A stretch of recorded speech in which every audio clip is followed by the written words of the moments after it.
as pessoas às vezes falam assim, os médicos não indicam a gestrinona. Ah, não, porque é sintético, né? É um hormônio sintético. Mas sim, mas eles indicam a pílula anticoncepcional, que também é um progestínico, né? Assim, então, quando os primeiros estudos com a gestrinona, foi feito justamente um comparativo com o levonorgestrel, que é um progestínico que é super utilizado hoje e assim, amplamente prescrito e para até o DIU, né? Assim, enfim, é muito aceito. Mas quando chega na gestrinona, existe uma crítica mais forte e muito dessa crítica vem justamente pelo fato de ela ter efeitos colaterais bons, né? Assim, porque eu fico pensando, se a gestrinona não tivesse os efeitos colaterais que a fizeram ser conhecida como chip da beleza, não existiria a crítica tão feroz. Ela seria simplesmente mais um progestínico que pode ser prescrito ou não. E isso não acontece. Então, é importante a gente trazer que a gestrinona, ela foi desenvolvida para tratar a endometriose. O nosso foco não tem que ser a doença. O nosso foco tem que ser o paciente. Então, quando eu entendi isso, tudo na minha vida mudou. Em primeiro lugar, quando a gente pensa em tratamento, todas as progesteronas são sintéticas, até porque a progesterona natural, que você pode utilizar em pacientes de endometriose, infelizmente o resultado dela para controle de dor é pífio. Quando você faz o uso de um gel de progesterona, ou de um implante de progesterona, ou de um óvulo de progesterona, para uma paciente que tem uma endometriose de grau moderado a severo, ela não tem redução da dor. Todas as outras progesteronas sintéticas falham. Por que motivo? Em primeiro lugar, porque elas foram criadas pensando na doença e não no doente. Então, hoje em dia, quando a gente vai pensar em qualquer tratamento lá na clínica, a gente pensa no paciente e não só na doença. Porque é muito fácil você mostrar um exame que os focos não aumentaram, que a ultrassonografia está ótima, a ressonância está boa e a paciente continua sentindo dor. O que é mais importante? A normalização do exame ou do quadro clínico? É óbvio que é do quadro clínico. Então, quando a gente começa a pensar desse jeito, a gente tem uma visão completamente diferente, muito mais panorâmica da ideia do quadro dessa nossa paciente. E se a gente for pensar que a gestrinona é algo sintético, todos os outros são. Qual é a grande diferença da gestrinona? Toda vez que a gente pensa em um tratamento hormonal, a gente não pode esquecer que o foco desse hormônio é o seu receptor. Então, 99,9% dos progestínicos que são utilizados se conectam apenas no receptor de progesterona. O que é um grande problema. Por quê? Porque toda vez que a gente tem uma elevação de um nível de progesterona no corpo da mulher, a gente tem um fenômeno que se chama de feedback negativo, que é isso, o número de receptores diminui.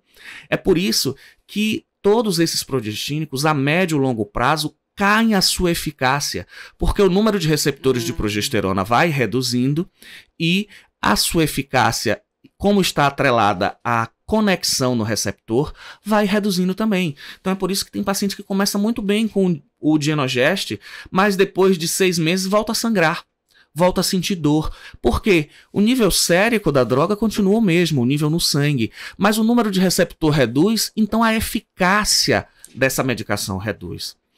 Ah, mas e por que a gestrinona a gente não tem esse efeito? Tem esse efeito, porém a gestrinona é o único progestínico que tem a capacidade de se ligar nos 3 receptores principais de hormônio na mulher. No receptor de progesterona, no receptor de testosterona e no receptor de estrogênio.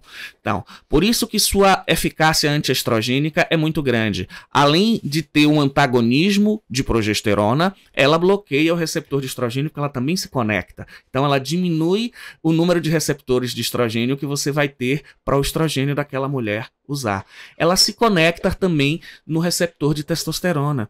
Então, a queda do receptor de progesterona não vai afetar de maneira significativa o tratamento com gestrinona. Por isso que a gente tem mulheres com 10, com 15, com 20 anos utilizando, todas amenorreicas, todas sem dor, felizes da vida. E se você quer procurar uma briga com essa mulher, diga a ela que ela vai parar de usar a gestrinona. Então, quando a gente planeja um tratamento de uma mulher de endometriose, a gente começa primeiro pela boca. Por quê? Porque toda vez que você tem uma doença inflamatória, você tem que reduzir o que inflama essa mulher. E para qualquer pessoa, a principal porta de entrada de inflamação é o que ela come. Então, a primeira coisa que a gente tem que se preocupar é em ter uma alimentação que reduza esse processo inflamatório. Em segundo lugar, a gente tem que ter uma droga que bloqueie esse excesso de estrogênio, que faça ela parar de menstruar e de ovular. Por quê? Porque a teoria mais aceita é que esses focos de endometriose, eles advêm da menstruação retrógrada. Ou seja, toda mulher que menstrua, cerca de 5% desse sangue retorna pela trompa e cai dentro da cavidade abdominal. Qual é o normal? O sistema imunológico dessa mulher é, através dos seus macrófagos, ir lá e destruir aquele sangue com células do endométrio, que é a camada de revestimento do útero, que ficam ali na cavidade. Na paciente que tem endometriose, é por isso que hoje todos os indícios nos mostram e nos levam a crer que é uma doença com caráter autoimune, o estrogênio bloqueia a ação fagocitária do macrófago. O que é isso? O macrófago chega lá com todo o seu processo inflamatório, mas ele não fagocita, ele não come, ele não destrói o sangue e a célula do endométrio. E aí o que acontece? Essa célula se implanta dentro da cavidade abdominal. Daí você tem a origem da endometriose. Então, bloquear a menstruação evita a formação de novos focos. E bloquear a ovulação, que é quando a mulher tem picos de estrogênio, faz com que os focos que já existem não cresçam. É por isso, por exemplo, que o DIU medicado com levonorgestrel, ele pode, em 60% das vezes, bloquear a menstruação, mas ele não bloqueia a ovulação. Então, os focos que já existem, eles podem continuar crescendo, e é por isso que essa paciente, às vezes, não sangra, mas sente dor. E quando você usa uma medicação que bloqueia a ovulação e que bloqueia a cascata inflamatória, que é mediada principalmente pelo NF-kappa-beta na endometriose, que é um marcador tanto de patologias ligadas a câncer, quanto de patologias ligadas a doenças autoimunes, a doenças inflamatórias, e esse NF-kappa-beta está bastante aumentado na endometriose, e vários estudos mostram que a gestrinona bloqueia o NF-kappa-beta. Então ela bloqueia essa cascata inflamatória. E aí o que acontece? Essa mulher ela vai ficar sem dor, ela vai ficar protegida de novos focos, porque ela não sangra, e o índice de amenorreia com a gestrinona é acima de 95%, e ela vai ficar com todos os focos que ali já existem bloqueados, e eles tendem a desaparecer. É isso que a gente vê. A mulher que já está usando gestrinona há algum tempo, você repete os exames de imagem, os focos desaparecem. O que é que não desaparece? O que é que a gente vê nos exames de imagem?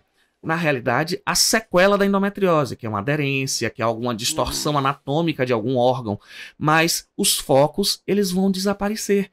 E com isso, essa paciente vai ficar livre ou quase que totalmente livre da dor. Então, se ela tem um tratamento integral que visa melhorar a alimentação, prática de atividade física, controle do estresse e o uso de uma medicação específica para a endometriose, além de alguns antioxidantes que a gente pode lançar mão, melhorar a qualidade do sono, ou seja, melhorar a saúde dessa mulher como um todo, ela vai ter uma vida normal. Ela vai ser uma mulher que vai esquecer que tem endometriose. Ela só vai lembrar quando a gestrinonazinha dela estiver no final, no implante, ou se ela estiver usando um outro mecanismo de ação, seja por gel e tudo, quando tiver uma quedazinha nesse nível. Porque senão ela vai esquecer de todo aquele transtorno que muitas vezes levou 8, 10 anos da vida dela, fazendo com que ela fosse mensalmente a uma emergência, a um pronto-socorro todo período menstrual, com muita dor, com muito sangramento. E é isso que a gente vê no nosso dia a dia. E é isso que ao longo desses quase 25 anos a gente tem o prazer de ver mulheres que mudaram completamente a sua qualidade de vida e ficam muito agradecidas e trazem outras mulheres, que trazem outras mulheres, que trazem outras mulheres, e a gente vê uma legião de mulheres que se beneficiam de um tratamento que tem como objetivo a mulher e não a doença que ela sofre. Mudar esse ângulo faz toda a diferença, né? Porque é justamente isso que você falou. é perfeito, que as drogas foram desenhadas para a doença e não para a mulher.